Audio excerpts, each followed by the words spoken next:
الحمد لله نحمده ونستعينه ونستغفره ونؤمن به ونتوكل عليه ونعوذ بالله من شرور أنفسنا ومن سيئات أعمالنا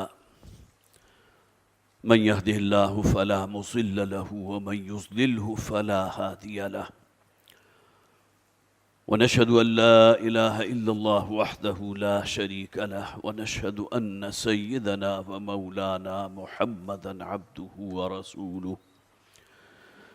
فصلى الله عليه وسلم تسليما كثيرا كثيرا أما بعد فأعوذ بالله من الشيطان الرجيم بسم الله الرحمن الرحيم شهر رمضان الذي أنزل فيه القرآن هدى للناس وبينات من الهدى والفرقان فمن شهد منكم الشهر فليصم ومن كان مريضا أو على سفر فعدة من أيام أخر يريد الله بكم اليسر ولا يريد بكم العسر ولتكملوا العدة ولتكبروا الله على ما هداكم ولعلكم تشكرون صدق الله العظيم رب اشرح لي صدري ويسر لي أمري واحلل عقدة من لساني يفقهوا قولي اللهم ألهمنا رشدنا واعذنا من شرور أنفسنا آمین یا رب العالمین۔ حضرات، اس سال کے ماہ مبارک کا پہلا عشرہ جو ہے وہ ہم سے رخصت ہو چکا ہے اور اس وقت ہم دوسرے عشرے میں ہیں۔ آپ کو یاد ہوگا پچھلی مرتبہ نبی اکرم صلی اللہ علیہ وسلم کا بہت ہی خوبصورت خطبہ تھا کہ جس کا ہم نے مطالعہ کیا تھا، جس کے راوی حضرت سلمان فارسی تھے رضی اللہ تعالی عنہ، اور اس خطبے کے جو آخری الفاظ تھے اولہ رحمت واوسطہ مغفرۃ وآخرہ عتق من النار۔ اس ماہ مبارک کا پہلا عشرہ جو ہے اپنے دامن میں اللہ کی رحمتیں لیے ہوئے ہے، دوسرا عشرہ اللہ تعالیٰ کی طرف سے مغفرت کا پروانہ ہے، اور تیسرا عشرہ تو گویا کہ ان لوگوں کے لیے جو گناہوں کے دلدل میں بہت حد تک دھسے ہوئے ہیں، اگر وہ بھی اس ماہ مبارک کے پہلے دو عشروں کے اندر پورے اہتمام کے ساتھ روزے اور اس کے تقاضے ادا کریں اور رات کے اوقات میں قرآن حکیم کے ساتھ اپنے تعلق کو استوار کریں، اسے پڑھیں، اسے سمجھیں، اس پر غور و فکر کریں، اپنے ایمان کی آبیاری کریں، تو یہ آخری عشرہ ان لوگوں کے لیے بھی ان کی گردن کو جہنم سے رستگاری کا بہت بڑا ذریعہ بن جاتا ہے۔ تو ابھی آخری عشرہ ہمارا باقی ہے اور تقریباً نصف عشرہ جو ہے اس ماہ مبارک کا بھی جو درمیانی عشرہ ہے وہ بھی باقی ہے۔ بہرحال یہ اپنے اپنے احساس کی بات ہوتی ہے۔ آیا اس ماہ مبارک کے جو دن ہم بتاتے چلے جا رہے ہیں اس کے بارے میں ہمیں اطمینان ہے کہ ہم نے اللہ اور اللہ کے رسول کے تقاضوں کو پورا کیا، روزے کو تقاضے جو ہیں اس پر کاربند رہے۔ روزے کی اصل حکمت اور جو غرض و غایت ہے لعلکم تتقون، تاکہ تمہارے اندر تقوی پیدا ہو، اس پر کاربند رہے یا نہیں رہے۔ پچھلی مرتبہ جیسا کہ میں نے عرض کیا کہ ہم نے حدیث پڑھی تھی، اور آج کے لیے جو دوسرا یہ ہمارا جمعہ ہے اس ماہ مبارک کا، قرآن حکیم میں سورہ بقرہ کا 23واں رکوع ہے، کل 6 آیات ہیں اس میں، لیکن یہ کہ واقعہ یہ ہے کہ رمضان کے روزوں کے ضمن میں یہ روزے کیوں نازل کیے گئے، اس کا مقصد اور غرض و غایت کیا تھی، کیا روزے کی عبادت صرف امت مسلمہ کے لیے ہے یا پہلی امتوں پر، پہلی قوموں پر بھی روزے فرض کیے گئے تھے، کیا کیا رعایتیں ہیں، کیا کیا سہولتیں ہیں جو اللہ نے اس ماہ مبارک کے روزوں میں ہمیں دی ہیں، پھر روزے کی جو معراج ہے وہ کیا ہے۔ یہ تمام موضوعات ہیں کہ جن کا احاطہ کر لیا گیا کل 6 آیات میں۔ اس بات کو بھی اگر ہم اپنے ذہن میں تازہ کر لیں کہ جو ہمارے ہاں ہمارے دین میں جو عبادات کا ایک نظام ہے، لے دے کر ہمارے ذہن میں تو نماز، روزہ، حج اور زکوٰۃ عبادتوں کے عنوان سے یہی چیزیں آتی ہیں، لیکن ان کی تقسیم اس اعتبار سے ہے کہ مالی عبادات بھی ہیں اور بدنی عبادات بھی ہیں۔ مالی عبادات کے اندر جو ہے زکوٰۃ ہے، حج ہے، حج میں آپ کو اپنا سرمایہ لگانا پڑتا ہے۔ اسی طرح بدنی عبادات میں نماز اور روزہ۔ قرآن حکیم کا آپ مطالعہ کیجئے گا تو نماز اور زکوٰۃ کا ذکر تو آپ کو بارہا ملے گا، لیکن رمضان کے روزوں کا ذکر جو ہے پورے قرآن حکیم میں سورہ بقرہ کی ان 6 آیات کے اندر اس کا احاطہ کر لیا گیا۔ جیسا کہ میں نے عرض کیا تھی، اس کی حکمت، اس کا مقصد، اس کی غرض و غایت، اس کے احکامات، یہ تمام چیزیں جو ہے ان 6 آیات کے اندر جو ہے ان کو کور کیا گیا ہے۔ اور آج میرا پروگرام یہی ہے کہ ان کا ہم مطالعہ کریں گے۔ ظاہر ہے کہ وقت ہمارے پاس بہت کم ہوتا ہے، لہذا بڑی تیزی سے ان کے اوپر سے ہمیں گزرنا پڑے گا۔ فرمایا یا ایھا الذین آمنوا، یا ایھا الذین آمنوا کتب علیکم الصیام کما کتب علی الذین من قبلکم لعلکم تتقون۔ اہل ایمان، تم پر روزہ رکھنا فرض کیا گیا ہے۔ صیام کے لفظ کو نوٹ کیجئے، یہ صوم کی جمع نہیں ہے صیام۔ عام طور پر ترجمہ کیا جاتا ہے تم پر روزے فرض کر دیے گئے جیسا کہ تم سے پہلی اقوام پر فرض کیے گئے تھے۔ یہ اصل میں مصدر ہے، تم پر روزہ رکھنا فرض کر دیا گیا۔ کتب علیکم الصیام کما کتب علی الذین من قبلکم، جیسا کہ تم سے پہلی امتوں پر، تم سے پہلی قوموں پر اللہ نے فرض کیا تھا، لعلکم تتقون، تاکہ تمہارے اندر تقوی پیدا ہو۔ اس کے معنی کیا ہے کہ روزے کی عبادت تو چلی آ رہی ہے، لیکن جو مشرکین مکہ تھے، خاص طور پر جزیرہ نما عرب کے رہنے والے، جو حضرت ابراہیم علیہ السلام کے بیٹے حضرت اسماعیل کی نسل سے تھے، چونکہ حضرت اسماعیل سے لے کر محمد رسول اللہ صلی اللہ علیہ وسلم کی بعثت تک اس پورے سلسلے دورانی کے دوران کوئی نبی اور رسول نہیں آیا۔ ممکن ہے بعض حضرات کے لیے بات نہیں ہو، اس لیے کہ حضرت عیسیٰ علیہ السلام ہیں، حضرت موسیٰ علیہ السلام ہیں، حضرت زکریا ہیں، ان کا ذکر قرآن میں ہے، لیکن وہ حضرت اسماعیل کی اولاد میں سے نہیں تھے، وہ حضرت اسحاق کی اولاد میں سے تھے، جنہیں ہم بنی اسرائیل کہتے ہیں، اور اس سلسلے کی آخری جو کڑی ہے وہ حضرت عیسیٰ علیہ السلام ہے، جن پر آ کر گویا کہ وہ سلسلہ ختم ہو گیا۔ تو روزے کی عبادت سے یہ مشرکین مکہ واقف نہیں تھے، لیکن بہرحال یہ ٹرم ان کے ہاں استعمال ہوتی تھی، اور یہ ٹرم خاص طور پر استعمال ہوتی تھی وہ جب اپنے گھوڑوں کو جو ہے وہ سدھاتے تھے اور ان کو مشقت کا جو ہے عادی بناتے تھے، لو کے گرم جو ہے تھپیڑے چل رہے ہیں اس کے سامنے اسے کھڑا کر دیتے تھے، کئی دن بھوکا اور پیاسا رکھتے تھے، تو وہاں یہ اصطلاح استعمال ہوا کرتی تھی، صوم کی اصطلاح۔ لہٰذا چونکہ یہ لوگ اس سے پوری طرح واقف نہیں تھے، ان کے لیے ایک نئی بات تھی، نئی عبادت تھی، اگرچہ ان کے علم میں تھا کہ اہل کتاب روزہ رکھتے ہیں، لہٰذا یہاں یہ فرما دیا گیا کہ اللہ تعالیٰ نے یہ روزہ رکھنا فرض کیا ہے تو یہ تمہارے لیے کوئی نیا کام نہیں ہے، تمہیں کسی مشقت میں مبتلا کرنا مقصود نہیں ہے، بلکہ اللہ کی سنت رہی ہے کہ اللہ تعالیٰ نے تم سے پہلے جو اقوام ہیں ان پر روزہ فرض کیا گیا تھا، لعلکم تتقون، تاکہ تمہارے اندر تقوی پیدا ہو۔ یہ باتیں بارہا بیان ہو چکی، تقوی کہتے کسے ہیں؟ بچو، کس شے سے بچو؟ اللہ کی نافرمانی سے بچو، گناہوں کے ارتکاب سے بچو، معصیت سے بچو، خلاف شرع کام کرنے سے بچو۔ اگر یہ چیز انسان کے اندر جذبہ موجود ہے تو گویا کہ روزے کا اصل حاصل ہو گیا، جو اصل مقصد تھا روزے کا۔ لیکن اگر انسان جو ہے اس اعتبار سے کہیں پیچھے رہ گیا، اس کے شب و روز میں کوئی فرق واقع نہیں ہوا، جو دن رات وہ پہلے گزارتا تھا، جو لین دین اس کا پہلے ہوا کرتا تھا، وہ اسی پر کار بند رہا ہے، تو معلوم ہوا کہ روزے کا اصل حاصل جو ہے اسے میسر نہیں آ سکا۔ اور اسی ضمن میں 2 احادیث جو ہیں وہ خاص طور پر میں نے حوالے کے ساتھ نوٹ کی تھی، صحیح بخاری، صحیح مسلم، حضرت ابو ہریرہ رضی اللہ تعالیٰ عنہ راوی ہیں، وہی فرماتے ہیں من لم یدع قول الزور والعمل به فلیس للہ حاجۃ ان یدع طعامہ وشرابہ. جو شخص بھی روزے کی حالت میں جھوٹ بولنا، غلط کام، غلط بات نہیں کرنا،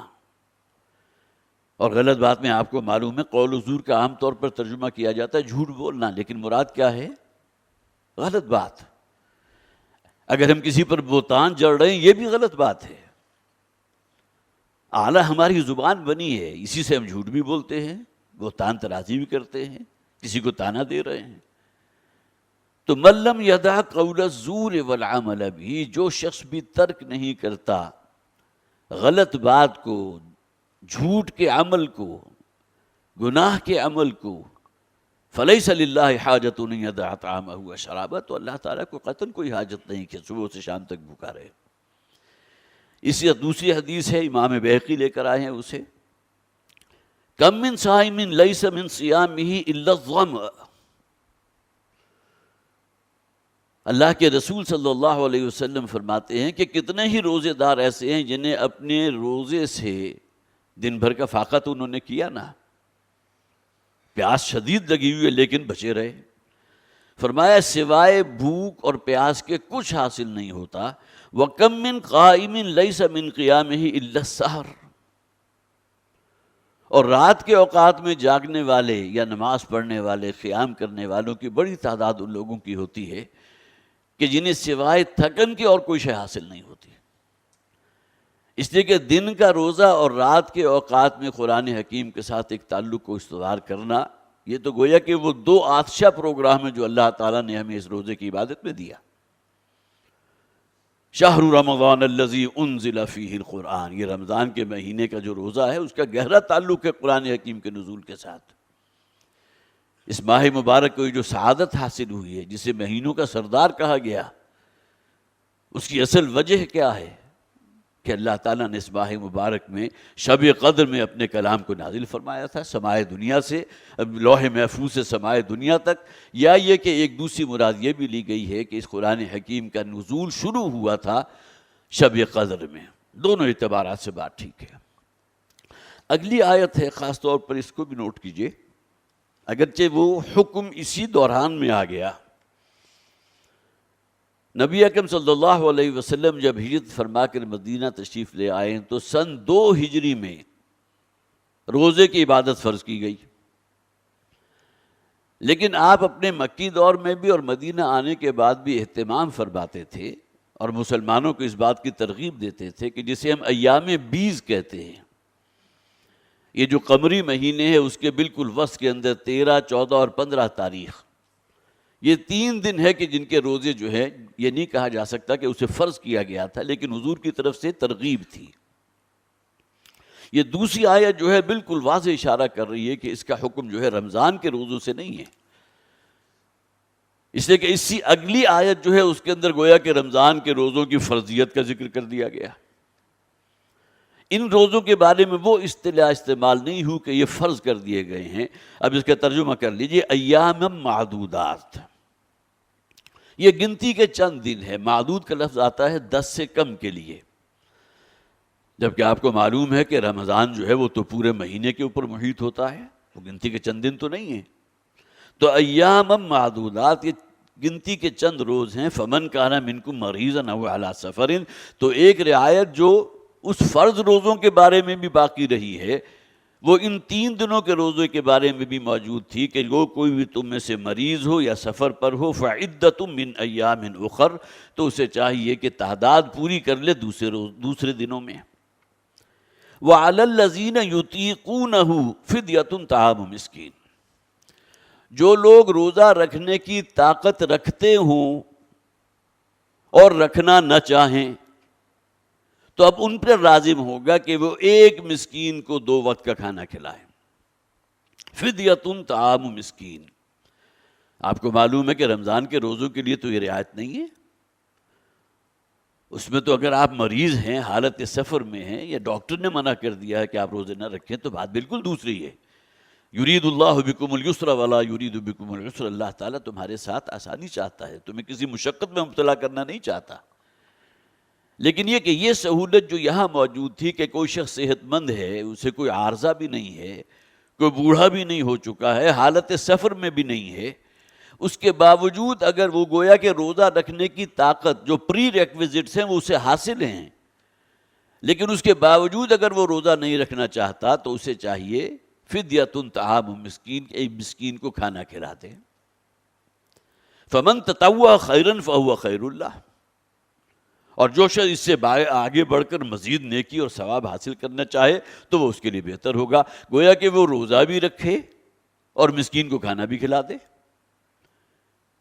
یا فرض کیجئے روزہ تو نہ رکھے لیکن ایک کی بجائے 10 مسکینوں کو کھانا کھلا دے، دونوں چیزیں مراد ہو سکتی ہیں۔ یہ گویا کہ اپنے حق میں وہ نیکی ہے اور ثواب ہے کہ جو وہ جمع کر رہا ہے، اللہ کے ہاں ہر شے کا اجر جو ہے متعین ہے۔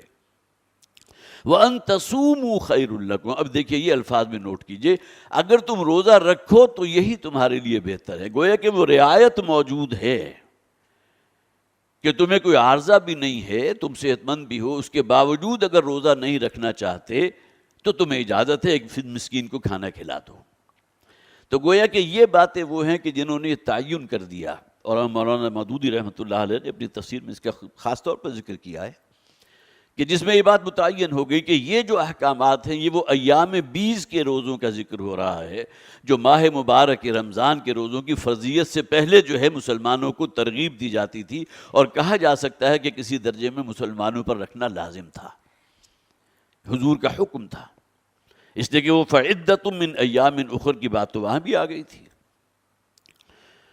شہر رمضان الذی انزل فیہ القرآن، اب آئیے تیسری آیت کی طرف، یہ مرکزی آیت ہے۔ رمضان کا مہینہ وہ ہے جس میں قرآن نازل کیا گیا، جس میں قرآن نازل ہوا، ھدی للناس، جو تمام لوگوں کے لیے ہدایت کا منبع اور سرچشمہ ہے، وبینات من الہدی والفرقان، اور بڑی روشن دلیلیں ہیں، اس کی تعلیمات بڑی واضح ہیں، اس کی تعلیمات فطرت کے ساتھ کامل مطابقت رکھتی ہیں، جیسے کہ قرآن حکیم میں بہرحال اس بات جانب اشارہ بھی ہے، احادیث میں بھی یہ بات موجود ہے کہ اسلام کی جو تعلیمات ہیں نا وہ انسان کی فطرت سے باہر نکل کر نہیں ہیں،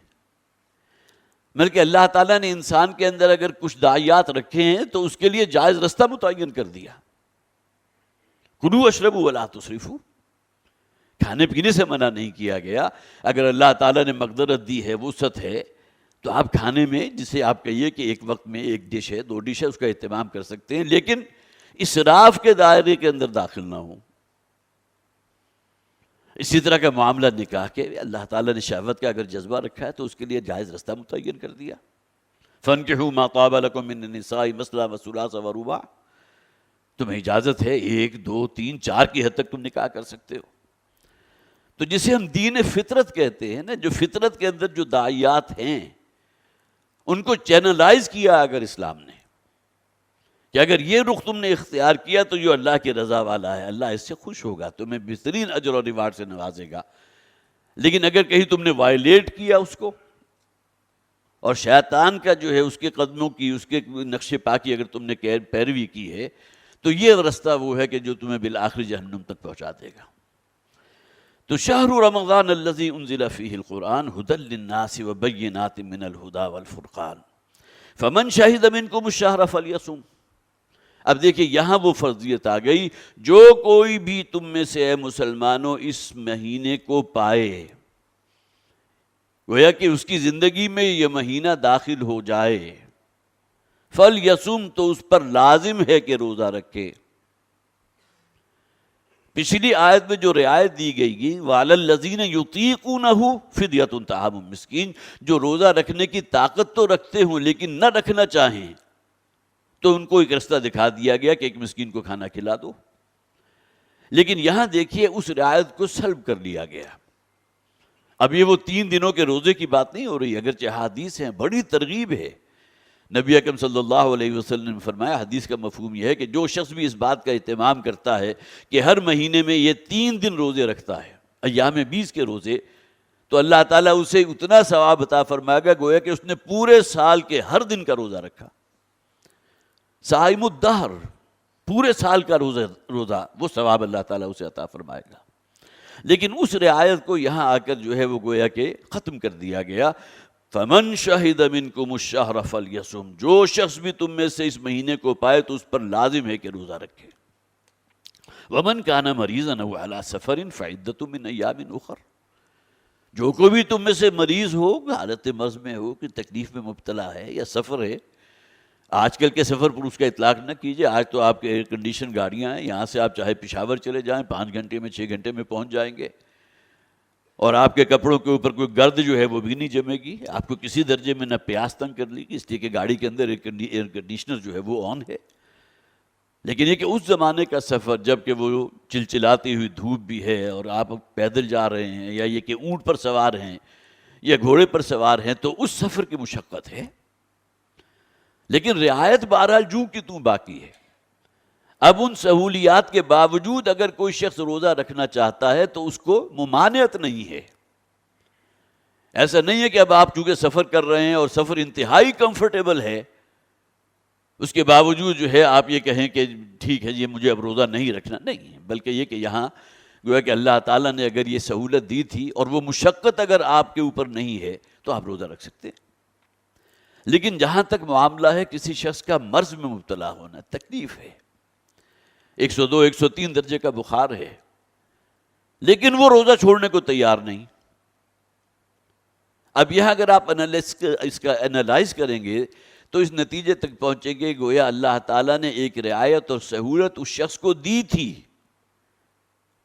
اور وہ کفران نعمت کا مرتکب ہوا ہے۔ شدید بیماری کے عالم میں بھی روزہ جو ہے چھوڑنے کو تیار نہیں ہے،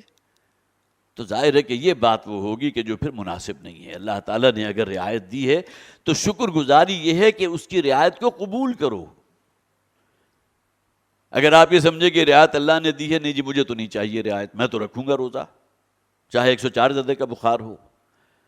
تو یہ عدم توازن والی بات ہو جائے گی۔ تو فمن شہد منکم الشہر فلیصم ومن کان مریضا او علی سفر فعدۃ من ایام اخر، تو جو کوئی بھی تم میں سے مریض ہو یا یہ کہ سفر کی حالت میں ہو تو اسے چاہیے کہ دوسرے دنوں میں گنتی پوری کر لے۔ یرید اللہ بکم الیسر ولا یرید بکم العسر، اللہ تعالیٰ تمہارے ساتھ آسانی چاہتا ہے۔ یہ روزے کی مشقت خاص طور پر گرمیوں میں جب کہ 16.5 گھنٹے کا روزہ ہوتا ہے، اور گھر میں فرض کیجئے کہ آپ کے پاس ٹھنڈا پانی بھی جو اگرچہ کام تو آئے گا افطاری کے وقت، لیکن یہ کہ کوئی ایئر کنڈیشنر نہیں ہے، روم کولرز نہیں ہیں، تو اس میں ظاہر ہے کہ روزے کی جو مشقت ہے تو اس مشقت کو برداشت کرنا اور جھیلنا صرف اللہ کو راضی کرنے کے تحت، جذبہ صرف وہ۔ تو یرید اللہ بکم الیسر ولا یرید بکم العسر، اللہ تعالیٰ تمہارے لیے آسانی چاہتا ہے۔ اگر یہ مشقت ہے عارضی تو ذہن میں رکھو کہ اللہ تعالیٰ نے کتنا بڑا اجر و ثواب اس کے لیے عطا فرمایا، اس کا وعدہ کیا۔ الصوم لی وانا اجزی بہ، وہ حدیث میں نے پچھلی مرتبہ چونکہ درس حدیث تھا، پچھلی دفعہ وہ طویل حدیث ہم نے پڑھی تھی، اس موقع پر بھی عرض کیا تھا کہ حدیث قدسی کے الفاظ ہیں کہ اللہ تعالیٰ فرماتے ہیں کہ روزے کی عبادت خاص میرے لیے ہے، اور اس کا ریوارڈ اور اس کا اجر و ثواب جو ہے میں خاص اپنے پاس سے عطا فرماؤں گا۔ اور ایک اور حدیث جو میں نے آپ کو سنائی تھی کہ ہر نیک عمل کا اجر 10 گنے کا وعدہ ہے اللہ کا، 70 گنا، 700 گنا۔ لیکن یہ کہ روزہ اس ماہ مبارک کی برکت اور سعادت یہ ہے، اس دوران جو آپ نیکی کا عمل کرتے ہیں اللہ تعالیٰ اس پر 700 گنا سے بھی بڑھ کر آپ کو اجر و ثواب عطا فرماتا ہے۔ تو یرید اللہ بکم الیسر ولا یرید بکم العسر ولتکملوا العدۃ ولتکبروا اللہ علی ما ھداکم ولعلکم تشکرون، اور تاکہ تم تعداد کو پورا کر لو۔ اگر روزے چھٹ گئے ہیں تو وہ اگرچہ رمضان کے مہینے کے رکھے ہوئے روزے جو ہے یہ بعد میں جو آپ اس کی قضا کریں گے وہ اس کا بدل اس معنی میں تو بن جائیں گے کہ قضا ہو گئی،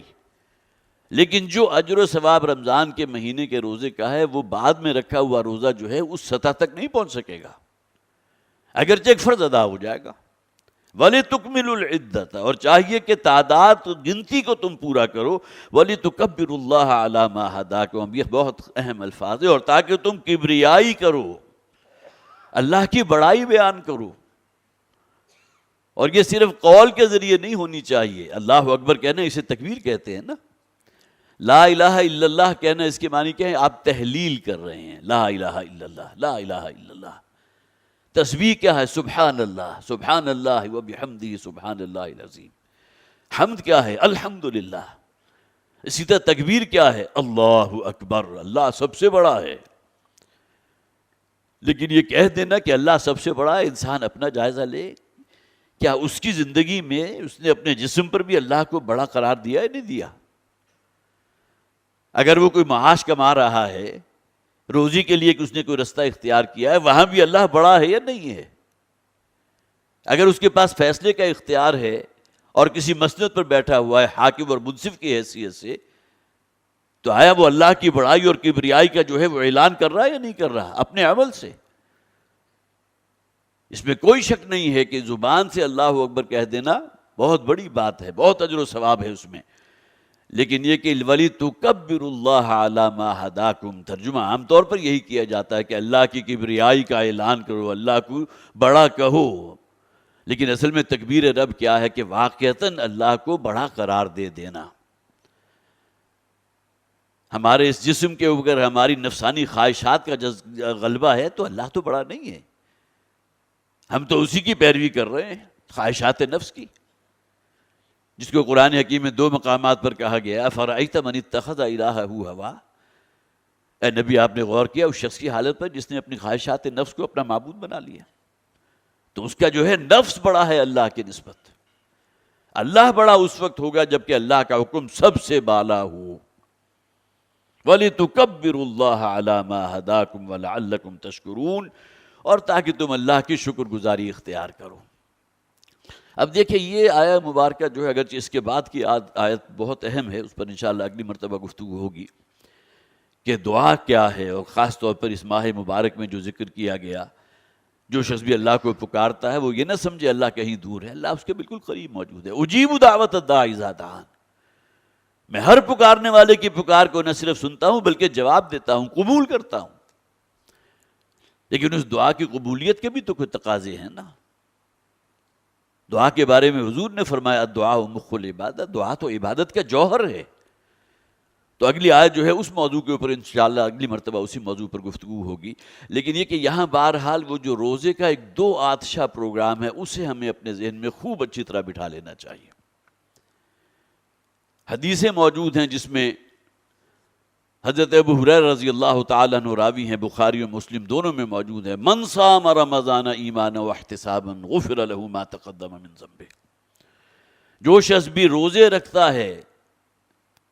روزوں کے تقاضوں پر عمل کرتا ہوا، یہ گویا کہ ود ان دی بریکٹس ہے نا،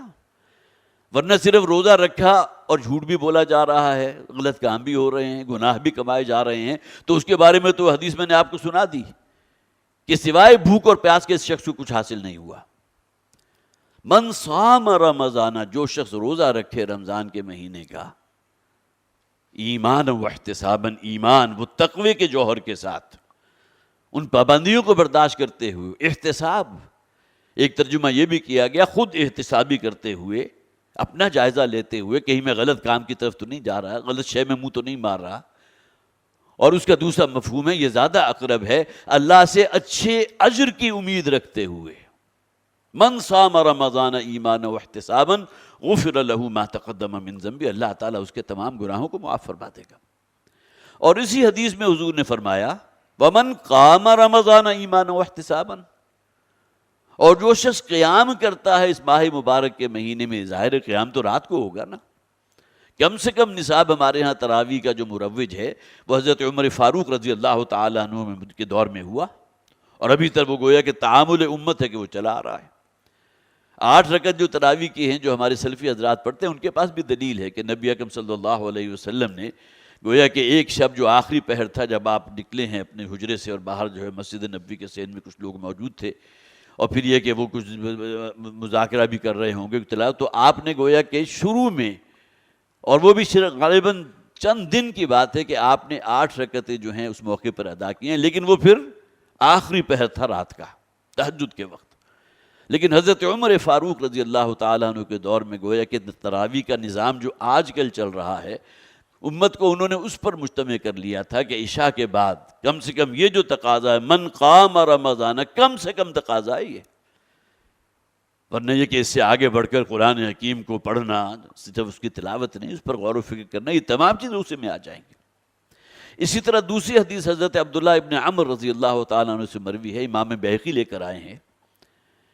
جس میں فرمایا الصیام والقرآن یشفعان للعبد، روزہ اور قرآن دونوں، دیکھیں یہاں بھی جم بریکٹ کر دیا گیا ان دونوں کو، شہر رمضان الذی انزل فیہ القرآن، رمضان کا وہ مہینہ جس میں روزے فرض کیے گئے اس میں قرآن نازل کیا گیا۔ تو الصیام والقرآن یشفعان للعبد، یہ روزہ اور قرآن دونوں اللہ کے حضور شفاعت کریں گے اس شخص کے لیے کہ جس نے روزہ بھی رکھا اور رات کے اوقات میں قرآن حکیم کے ساتھ بھی اس نے اپنا تجدید تعلق کیا۔ یقول الصیام، روزہ یہ کہے گا اللہ کی بارگاہ میں، سفارش کرے گا اس بندے کے لیے، انی منعتہ الطعام والشہوات بالنہار، اے پروردگار میں نے تیرے اس بندے کو دن کے اوقات میں کھانے پینے سے اور جو نفسانی خواہشات ہیں اس کو پورا کرنے سے روکے رکھا، جو پابندیاں ہیں۔ یہ پابندیاں بھی ظاہر ہے اس کا تعلق ظاہر کے ساتھ ہے، ورنہ تقویٰ جو اصل شے ہے وہ تو گویا کہ انر کور ہے نا اس کی، اس پر کاربند رہا۔ تو روزہ یہ کہے گا کہ اے پروردگار میں نے اسے کھانے پینے سے اور شہوت سے روکے رکھا، فشفعنی فیہ، میری شفاعت اس کے حق میں قبول فرما لے۔ وَيَقُولُ الْقُرْآنُ، اور یہ الفاظ نوٹ کیجئے، اور قرآن یہ کہے گا، یہ فریاد کرے گا اللہ کے حضور، یا رب اے پروردگار انی منعتہ النوم باللیل، اے پروردگار میں نے تیرے اس بندے کو رات سونے سے روکے رکھا۔ اب ظاہر تراویح کے جو اوقات ہیں اس میں سونے کے اندر تو کوئی خلل واقع نہیں ہوتا،